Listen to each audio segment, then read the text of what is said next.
नमस्कार, हम डॉक्टर आशीष कुमार श्रीवास्तव हैं, senior consultant neuro surgeon, Delhi में कार्यरत। आजकल बहुत रोगी जो हैं वो पीठ में दर्द या पीठ में पीड़ा लेके आते हैं। तो पीठ में जो पीड़ा होती है वो 2-3 कारणों से हो सकती है। एक तो होती है मांसपेशियों से उत्पन्न होने वाली पीड़ा या रीढ़ की हड्डी के रोगों से होने वाली पीड़ा, और दूसरी होती है नसों के द्वारा उत्पन्न होने वाली पीड़ा। तो पहले जरा मांसपेशियों से उत्पन्न होने वाले दर्द की बात करते हैं। सामान्यतः ये दर्द जो है तब होता है जब मांसपेशियों पे या स्नायु पे जो है एक तीव्र कोई दबाव पड़े जो कि सामान्य से ज्यादा हो। जैसे मान लीजिए हम लोग कभी कभी गलत मुद्रा में सो जाते हैं, बहुत लंबे समय तक गलत मुद्रा में बैठ के काम कर लेते हैं। भार उठाना एक है, जरूरत से ज्यादा झुक जाना एक है, किसी एक्सीडेंट में हमारे शरीर में कहीं कोई दबाव आ जाए, पीठ में जो है जोर से घुमाव आ जाए, उसमें हम लोग को पीड़ा हो सकती है। सामान्यतः ये पीड़ा जो है पीठ के किसी एक विशेष हिस्से में होगी। ऐसा नहीं होगा कि पूरे शरीर में हो रही है। पीठ की पीड़ा या तो गर्दन के पीछे होगी या धड़ के पीछे होगी या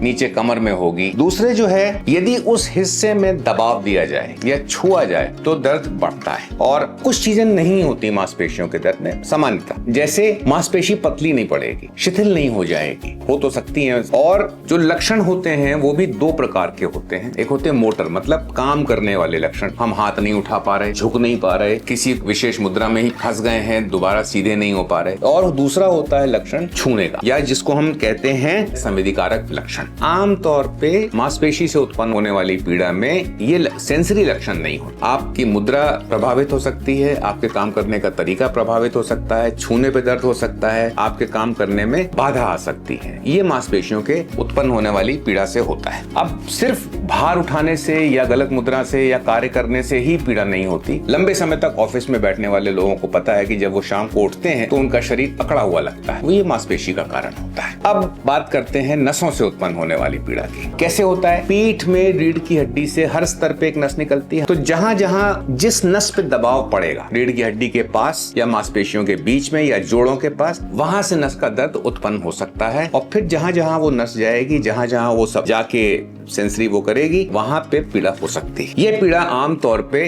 काफी तीव्र होती है और आकस्मिक होती है, एकदम से शुरू होती है। कभी कभी धीरे धीरे भी होती है, लेकिन बीच बीच में ये एकदम से तेज हो जाती है। इसके अलावा इसमें संवेदक या सेंसरी लक्षण जरूर होते हैं, जैसे आभास कम हो जाना, यहाँ छूने पे कम पता चलेगा, या वहां पे अप्राकृतिक किस्म के संवेदना होगी, जैसे सुई का चुभने जैसा आभास होना या जलन होना, और दूसरे जो है वहां पे ऐसा लगेगा जैसे कुछ रेंग रहा है। ये सब लक्षण नसों से उत्पन्न होने वाली पीड़ा में होते हैं। क्योंकि मांसपेशियों का चलना, उनका स्वास्थ्य जो है नसों पे निर्भर है, तो नसों पे यदि प्रभाव पड़ रहा है तो मांसपेशियां दुर्बल हो सकती हैं, पतली पड़ सकती हैं। आप देखेंगे उसमें न सिर्फ शिथिलता आएगी, कमजोरी होगी, लेकिन वहां पे मांसपेशी सिकुड़ भी जाएगी, हाथ पतला पड़ जाएगा या जांघ पतली पड़ जाएगी। दूसरे, क्योंकि ये नसें खिंचने पे ज्यादा पीड़ा करती हैं, तो यदि हम कोई ऐसा कार्य करते हैं जिससे नस खिंचती है, जैसे यहाँ की नस है वो इन 3.5 उंगलियों को पहुंचाती है, सेंसेशन पहुंचाती है। अब अगर हम लगातार उसको यहाँ से रखेंगे तो नस यहाँ खिंच रही है और हड्डी के ऊपर दब रही है, तो वो पीड़ा बढ़ जाएगी। जैसे हम पीठ को आगे की तरफ मोड़ते हैं या पैर ऊपर उठाते हैं, तो जो नस पैरों में जा रही है वो खिंचेगी, तो उससे नसों से उत्पन्न होने वाली पीड़ा बढ़ेगी। इसी तरह से क्योंकि ये नसें रीढ़ की हड्डी में है और सभी अंग एक दूसरे से जुड़े हुए हैं, तो पेट का हमारा जो प्रेशर है, खांसने से, छींकने से या एकदम ताकत लगाने से बढ़ता है प्रेशर वहां पर। उस प्रेशर से भी जो है कभी कभी नसों का दर्द बढ़ सकता है। यदि नसों से उत्पन्न हो रही है पीड़ा, रीढ़ की हड्डी में कहीं नस दब रही है, और मान लीजिए कि वो नस जो है हमारे मल मूत्र को भी नियंत्रित करती, तो इन क्रियाओं पे भी बाधा पड़ सकती है। जैसे पेशाब रुक सकती है, जिसको हम लोग कभी कभी एक्यूट कॉर्डाइकोइना कहते हैं, यदि वो कमर की तरफ नसों में दब जाए। तो क्या साथ साथ और लक्षण है, इससे भी हम इनमें अंतर कर सकते हैं, मांसपेशी से उत्पन्न हो रही पीड़ा या नसों से उत्पन्न हो रही पीड़ा, और इसी के आधार पर उसका उपचार किया जाता है।